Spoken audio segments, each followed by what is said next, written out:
This episode of Time Mule is sponsored by Shables. Shables makes athletic wear that looks, well, cool. How many times have you seen some schlub jogging, huffing, and puffing on the sidewalk in a soaked t-shirt or a bunch of bicyclists in those impossibly tight outfits? These people look like nerds. They look terrible. Imagine if you suddenly realized you had to go to the bank looking like that. Would Cary Grant be caught dead wearing those disgusting rags? The kind folks at Shables want to do something about this problem. We deserve to look good when we're taking care of ourselves. I'm actually wearing a Shables shirt right now. They're letting me sample the product. I know this is an audio medium, but you can picture me in a handsome royal blue polo. There's a nice little S and a handsome script. It even has a collar. If I suddenly had to run into a burning building to save a baby or some puppies, I'd have on the right shirt to sprint up and down some stairs. And their clothes breathe impossibly well due to the patent-pending Shables Breathe fabric. So later, I could show up at a fancy restaurant that evening to tell my date all about my heroic tale looking groovy in my Shables wear. But don't take my word for it. Head over to shables.weebly.com. That's SHABLES.WEEBLY.com. And see what these guys have to offer. And if you see something you like, enter the coupon code Time Mule, that's 2 words, Time Mule, at checkout for 20% off your first order. Shables. It's not just athleisure, it's a way of life.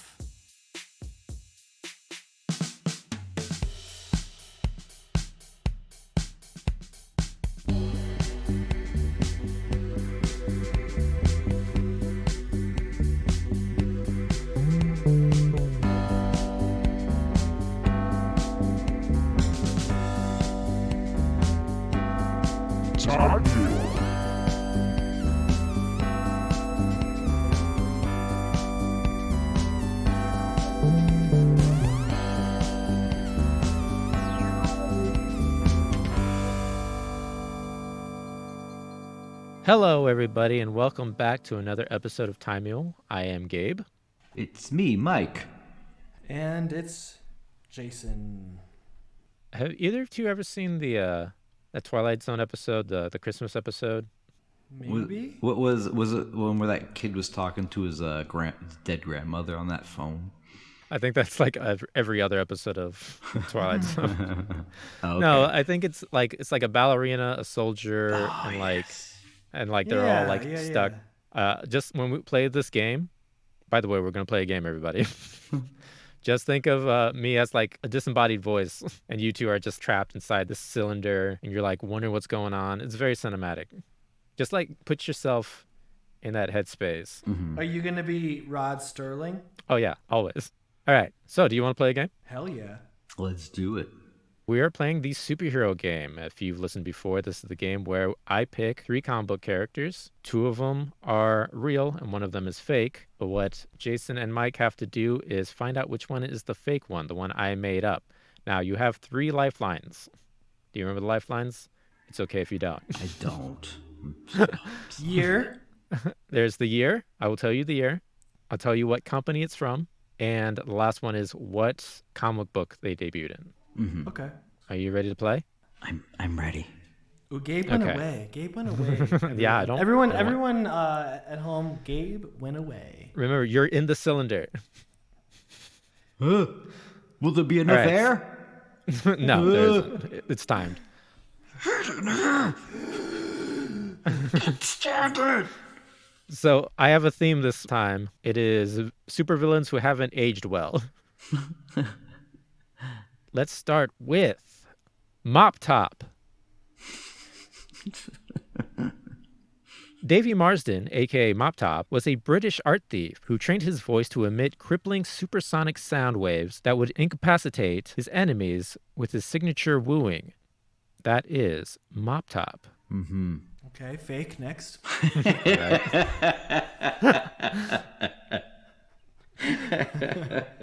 On to number 2. Asbestos Lady. Come on. Victoria Murdoch, aka Asbestos Lady, was a criminal chemist and bank robber whose robbery attempts were constantly being thwarted by the Human Torch. This led her to design a suit lined with asbestos, therefore making it fireproof. She would then set large fires after a robbery to make her quick getaway. So I know that I'm not working out my answer now, but if that is fake, I give you so much kudos for Victoria Murdoch. That is such a That's exactly what comic her name book person's would have name. been. Yeah. Okay. In that time. Yeah. And some of those villains back then, they were pretty janky. And by that I mean, I think we mentioned before Stilt Man. Hey, He's Stilt a Man. guy and his legs just got really long. That's it. He's still around. Well, They great. still use him. If only there was some way to stop a guy whose legs were really long and thin. They weren't big. He had good balance. All right, are you ready for the last supervillain?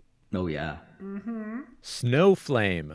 Stefan, aka Snowflame, gains various superhuman abilities such as super strength, super speed, and immunity to pain when he snorts the illegal substance cocaine. He also has the power to give his enemies a contact high simply by touching them. Oh my gosh. I want that one to be real so bad. Is he a villain? All 3 of these are Or supervillains. Oh, they're villains. They're villains. Okay. Of course. I'd like to use a lifeline on this one. The last one, Okay, Snowflame. Snowflame, of course. By the way, an instantly forgettable name. Either way, if it's a real one, shame on them. But I totally believe that's a real name. I don't know what issue he debuted in? It is what comic book he debuted in? Yeah. New Guardians. Okay. I'll use a lifeline too. I'm going to ask about the same character. Oh, okay. What year? The year is 1988. That one's real. Wait, remind me, do we each just get one lifeline, or we get lifelines for each thing? You have 3 lifelines, but you can only use them once. So you have one lifeline, which is which company, but you can use it on Snowflame again. But Mike, do you want to use a lifeline? No, you know what? I think I'm comfortable. You know I it? think you got it? I think I know what the fake one is. We're looking for the fake one, yeah? Yeah. you're looking for the fake one. I know it. Well, I'll use another lifeline. You got it. Then. So I use the year up, so I can do issue or No, you can only do company. You Company. can only do company. only do right. Sorry. I'm pushing my luck. So I'm just gonna ask the company for Mop Top. Mop Top comes from the DC universe. Okay.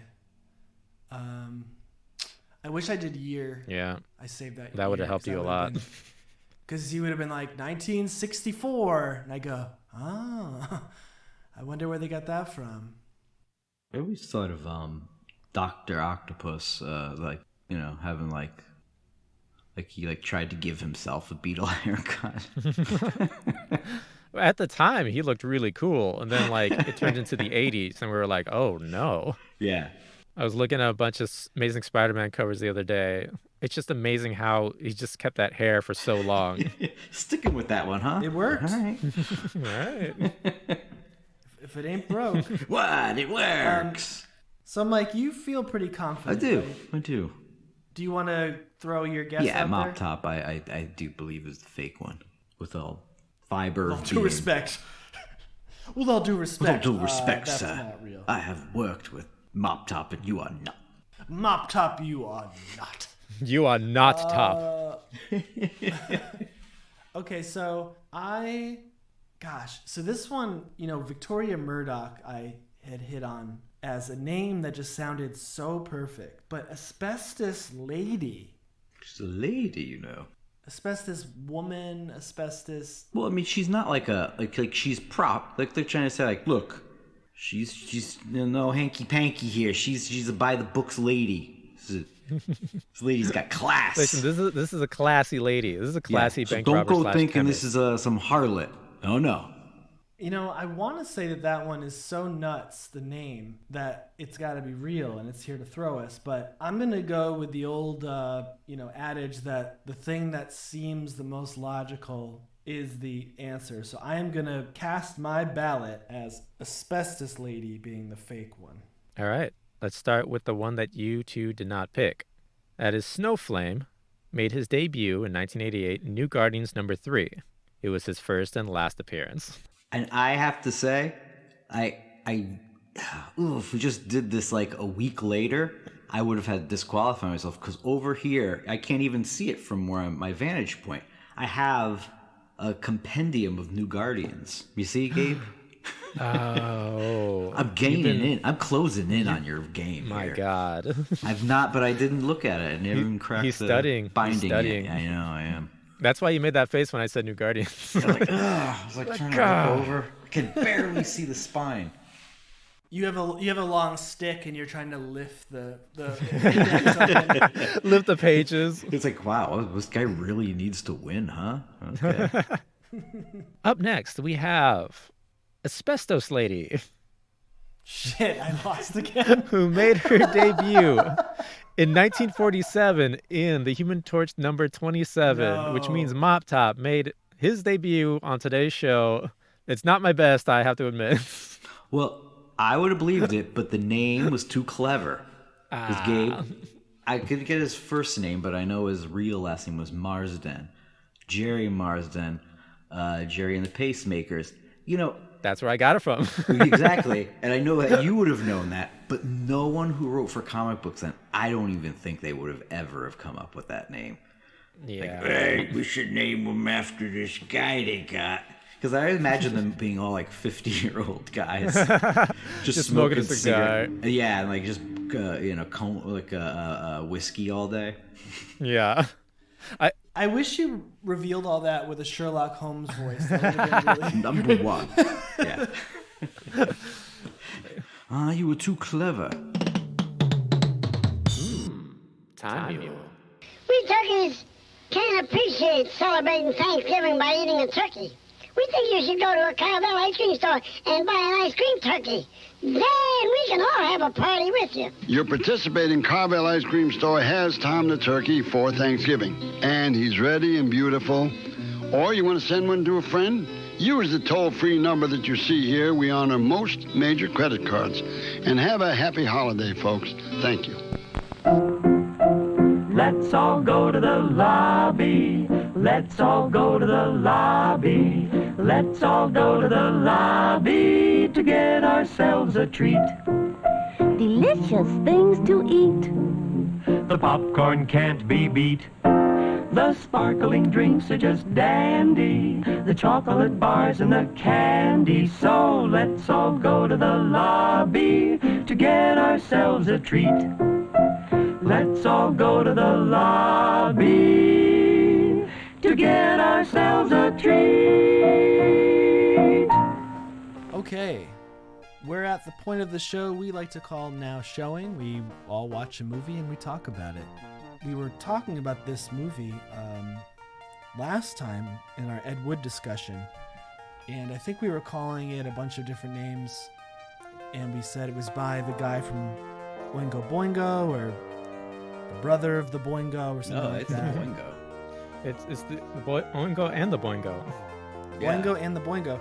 So the movie we're talking about, if you haven't guessed already, is called The Forbidden Zone. It came out in 1982, co-written and directed by Richard Elfman, brother Boingo, but in Oingo Boingo.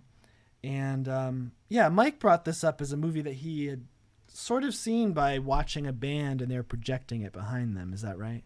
Yeah, and I was already feeling like kind of sick that night, and like it just turned my stomach a lot. They didn't show like all the scenes that I saw. It was just like maybe now I'm seeing it again. Just a couple scenes with Hervé Villachet, who's well, I think was probably the biggest get for this movie because he's already been in Man with the Golden Gun. Fantasy Island maybe started filming, probably after they did this, but he was already in a Bond movie. I think he was the biggest get for the movie, the biggest star. And his star did shine brightly in this. I thought he was pretty good. The scene where his wife died. He was the two people. This movie. I thought one of the big problems was. Now a lot of people would probably compare it to a John Waters movie, but I say no, because what John Waters did, he didn't tell his actors to overdo it with acting. Act bad, but act bad big. No, he just got people who might not have been actors, but they were really interesting to watch on screen. This, I feel like the actors were told, like, sing really bad. Yeah, act like you can't act. But Hervé Villachet and the woman who played it, like the queen, I think. I'm looking up her name now, Susan Tyrrell. They just played it straight. Like, she played it like a Disney villain, which is the way you should have. I think she's like a Broadway actress. Yeah. Like, she's another get for this movie for some reason. Yeah. That is a really good point because I thought the parts where they were on screen were the best. And I was locked in more. Yeah. And then other parts of the film where it's shock and awe kind of stuff. Yeah. I was groaning a little bit in those moments. Now, Gabe, let's see if you can do this. Can you summarize the plot of this film? Oh man. Okay. So I think on was it April the 17th, Friday, April the 17th, in Venice, California, a slumlord pimp drug dealer finds a door in his basement that leads to the 6th dimension. And then he quickly sells it to the Hercules family, right? Yep. And then the movie starts pretty much from there, where, oh man, pretty much everybody falls into the door somehow. The movie falls on its face like 2 seconds in because it says like, oh, this drug dealer guy. Also, don't get too attached to this character. They're giving you a ton of backstory on. But he says he goes into an abandoned house. Then a few minutes he sells it. Come on, you never owned it.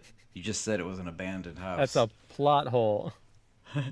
Yeah. So, and like, God, they go down. When they enter the 6th dimension door, Frenchie, the main character, basically, it's a young woman who has a French accent. I don't know if she's actually French. I think she be.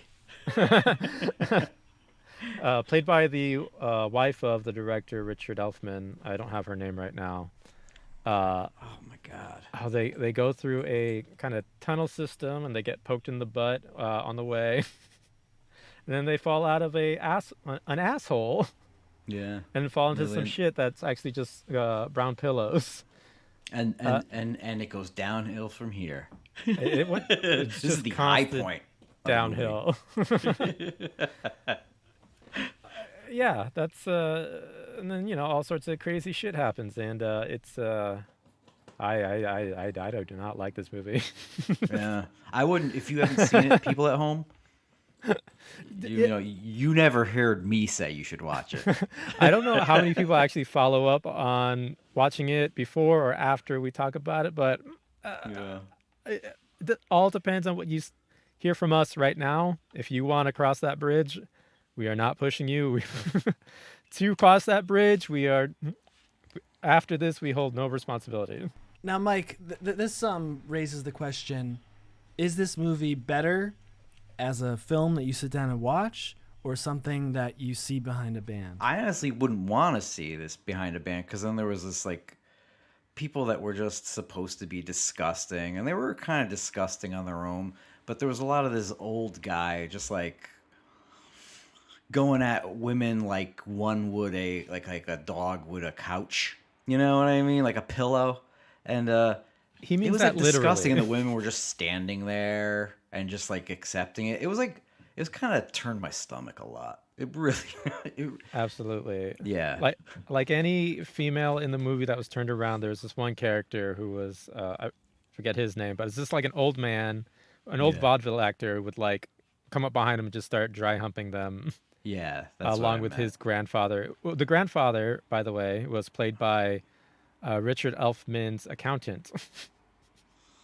Boy, He asked to be in the movie, see and that. he's still yet to be credited under his real name in this movie. Sometimes I was thinking like, oh, imagine if someone asked me to be in this movie. What would I rather do than be in this movie? Like No. The thrown in, accountant asked Richard Elfman to be in the movie. thrown into a cold lake. Yeah, I could swim out of that lake. You know what? That movie's gonna last forever, and people are gonna know I was in it. I think that's why he didn't have zero lines of dialogue and his face was covered most of the time. Why would too. you say you just no? But hey, that's the accountant for you. Boy, what a world they must have lived in. Like my accountant would really like being in this movie. I'm gonna give the movie. So all of this stuff is true. That all of this stuff is true that Mike and Gabe have just said, and their lack of recommendation stands. But I'm just gonna throw out some positive things for a counterpoint.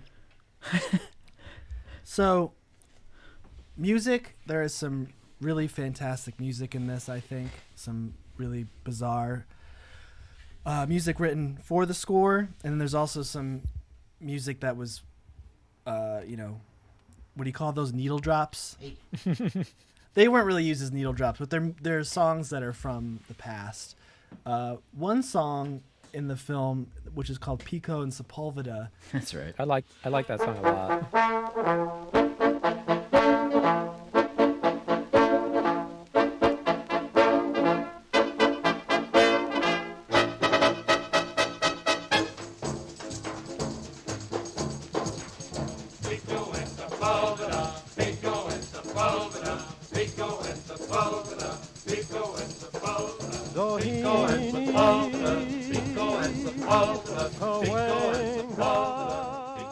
I've sung that song with some friends in this movie tribute band, and I never saw Forbidden Zone, but I was just told, hey, this is in this movie Forbidden Zone. Hey, this isn't a movie. You gotta sing it.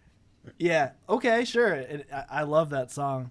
I think there's some really great animation, and it's mixed in with the live action stuff. I'm also going to give this movie a little bit of love because I know this is something that was done with no budget, really, and they made it happen.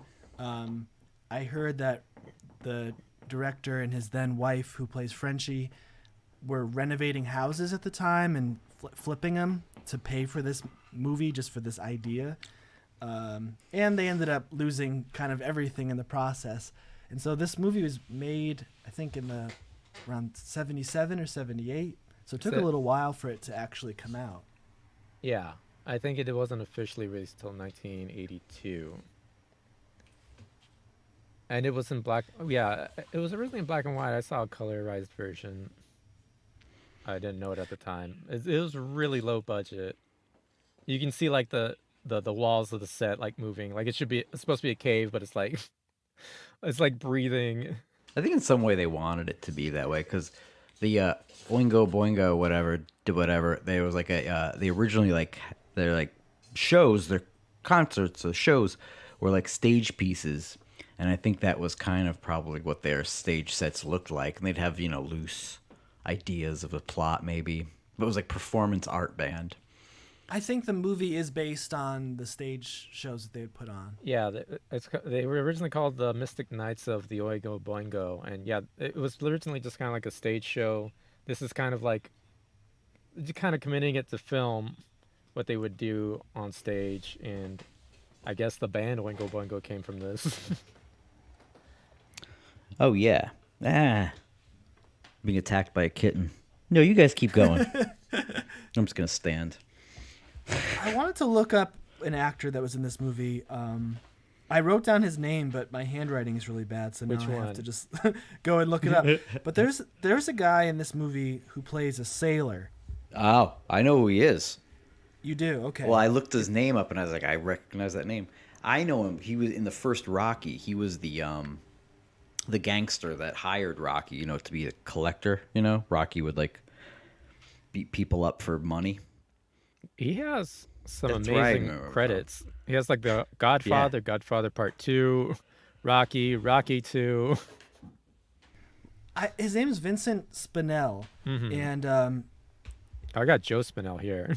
oh, sorry, Joe Spinell. You're right. And so this guy, I remember seeing him in something years ago, and it was not that good movie, but he was in this boardroom scene. I don't remember what movie it was, and all of a sudden the movie got good when this guy was on camera, and I was watching this movie, and it was in a lull for me, and all of a sudden this guy pops up, and there's heat just like that, and I think it's just anything this guy is in, he just is totally committed. So folks at home, you'll look this guy up, you'll recognize him, you've seen him in things.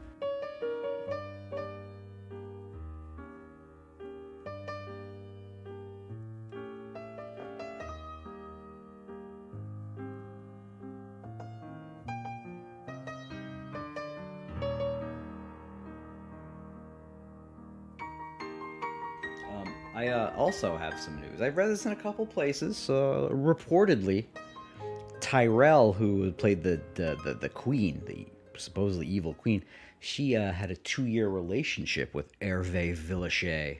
Yes, he and did. they shared a home in Laurel Canyon. Just saying. Yeah. That's why their scenes are so passionate. It was authentic. You. Sorry, cat just clawed my back. This is gonna sound so exciting, over our just kind of sighing about a movie that we weren't too pumped about. Oh, there's just gonna be sound of a cat mauling Mike. I can shit all over right now if you want me to. I'm holding back. Go for it. Oh man. Okay, so this movie was made at a time that was like, I could tell right away as soon as they had the opening, not credits, but like the little prologue of the pimp selling the place, that this was made at a time that it was just pretty much made to piss people off, like piss off the norm, right? And like sometimes it's an expression of art to see something like that, but it's being expressed by somebody who's kind of a tool to me.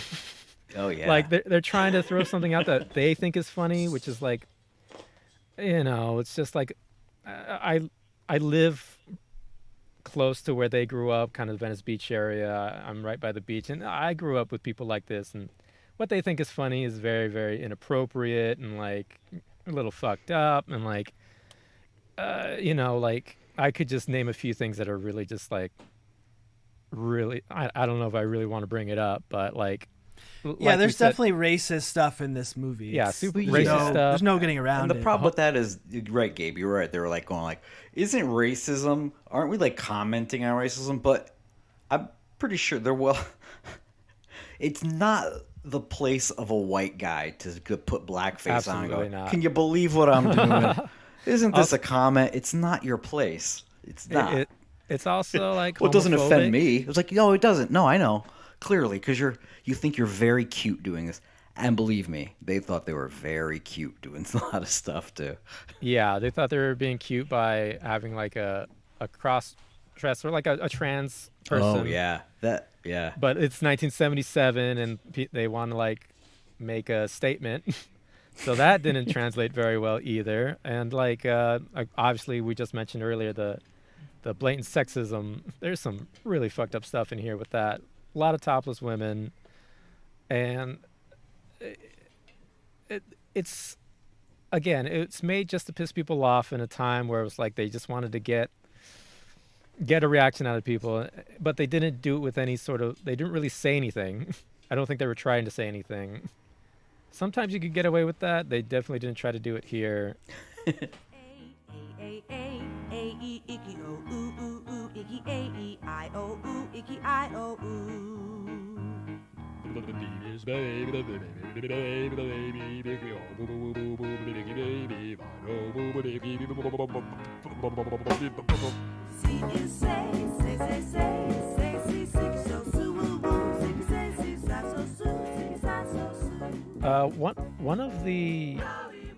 One of the few non-offensive things in this movie is these two bald men called the Kipper Kids who went on stage, Yes. and Where do basically we in the know them from, movie, Gabe? they're kind of the Tweedledee and Tweedledum of this movie, aren't they? But Sure. Gabe, where else do you know them from? I know you know Gabe. I actually don't know. I have a weird fact about one of them is that please. they're married. One of them is married to Bette Midler, still married to Bette Midler. They got married in like funny. the 80s, and they're still happily married. I think so. He must hang out with Lorne Michaels. Who was I listening to who said like, well, I hang out with Bette Midler and her husband a lot. I don't know if it was Lorne Michaels, but it was definitely someone of the era. Who do you have? Oh, Bette Midler and his. It might have been Lorne Michaels. Where else have I seen the Kipper Kids, Mike? They're in UHF. It's just in it for like a hot minute. And I actually haven't seen that movie. And then after they film it, Weird Al walks past and goes, "Hey guys, great stuff." I've been meaning to watch that movie for a really long time, but I just haven't gotten around to it. That could be a future now showing. Oh, for sure, absolutely. I saw it as a kid and don't remember a lot of it. Oh yeah, no, Did either of you find anything funny in this? Was there anything you went, that's funny? I found absolutely nothing funny about this. Oh, let me get this. Oh, sorry, go on. I had one. There was one bit that I found funny, and with the power of editing, I'm just going to drop it in. Now. I will have a whole army of zombies. A zombie Marine Corps. A zombie Navy Corps. A zombie Space Cadet. You're really out to lunch. Look at this world you've cooked up. And you expect to take over another universe? Ah, you dumb fuck. The only thing I found kind of cool and interesting is they had one musical number written by Danny Elfman that sounded like a movie score. Like something that could have been in like Nightmare Before Christmas or The Corpse Bride. It had like that feel of his composition. Was it a piano, solo piano number? It was the one where the queen was torturing Frenchie, or was about to kill her, and they were in the dungeon. And she sang that little song. Yeah, I like that. It reminded me of yeah, a and like song. In a I was cartoon like, movie. oh, this is like starting to sound like a little bit actually like Danny Elfman. And like my girlfriend was was listening to it watching it on my laptop with headphones on, and I was telling her, I was like, oh, this actually sounds like Danny Elfman. I unplug it, let her hear it.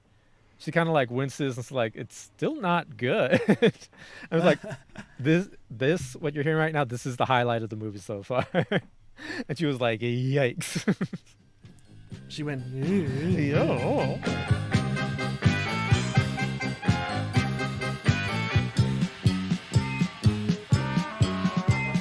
There she is, I so sweet. What a shame that soon they'll be glowing like some burning coal when I turn off the heat. should we have any final words on you? I would. There's this one part where the grandfather and brother go to rescue, and I hate to say her name, Frenchie. Ugh, it felt the cold chill go up my spine. But they do this. There's this very old guy. He's really probably not an actor, and his name in the movie is Mr. Bernstein, or Mr. Bernstein, I guess. And he had, I don't know, but anyway, he had like the Yiddish accent. And I was thinking about this guy. This was like filmed in, I think, 79, 77, 78, 79, something like that. Yeah. It didn't come out till 80. But so this guy was probably in his 80s then. So I'm thinking this guy lived the full early 20th century immigrant life. Like he probably came over from, this is my mind, he came over from like a small village in Poland, like around the turn of the century. And the father was going, my son's gonna grow up in America. And they went through Ellis Island, and he lived through World War I, the Great Depression, everything associated with World War II. Lived probably a full life. And you know what we remember him for? For being in this movie. Isn't that sad? That's what he'll be remembered for. A majority of people, this is all they're gonna know of him. I don't know if I'm right or wrong, but I'm pretty sure that was the grandfather of the Elfmans. Hey, listen, I have more respect for my grandfather, I guess. You might want to fact check me on that. I'm not 100% Say, Grandpa, sure. be in my bondage, my BDSM movie, please. I got some fun facts before we leave. Yeah. Yeah. All right. So the former queen, the ex-wife, the ex-queen, was a Warhol superstar named Viva, known for the first woman to have intercourse on film to be credited. Ew. Okay, to be credited. Okay. To be credited, it was an art movie, not nasty, not like a porno or anything like that. So one of the actors was also the writer, Matthew Bright. I think he was credited as Toshiro Baloney, which is already problematic. He played dual roles as the chicken boy and the trans character. He actually wrote and directed a movie called Tiptoes. Do either of you know what Tiptoes is? I don't know, it makes me think of The Residents for some reason. Oh boy. So Tiptoes. Fingertips. Tiptoes was a comedy drama in 2013 starring Matthew McConaughey and Gary Oldman. What? Yeah. Gary Oldman, Cate Blanchett, Patricia Arquette, and Peter Dinklage. And it's basically about Matthew McConaughey has a brother who is a little person, and they are estranged, but it's a train wreck. It's like a known train wreck. You're already there. Like, what's the... Because one of the more fucked up things about it is that Gary Oldman plays a little person in the movie. What? There's trailers on YouTube. Why? There's trailers on YouTube. I don't think it's ever been released. I'm not 100% sure, but this is something that they tried to bury for a long time, and then it got unearthed next month on Now Showing. And then it got unearthed like in Twinkle the late Toes. 2000s, and they were just like, I can't believe this happened. I think that might have been the last thing he did, actually. So there's that. Oh no. I would not recommend this movie. I was thinking, if I can't remember the name of the movie, but in Tropic Thunder, Ben Stiller's character was in a very problematic movie. I think if that was a real movie, I think I'm gonna watch that one.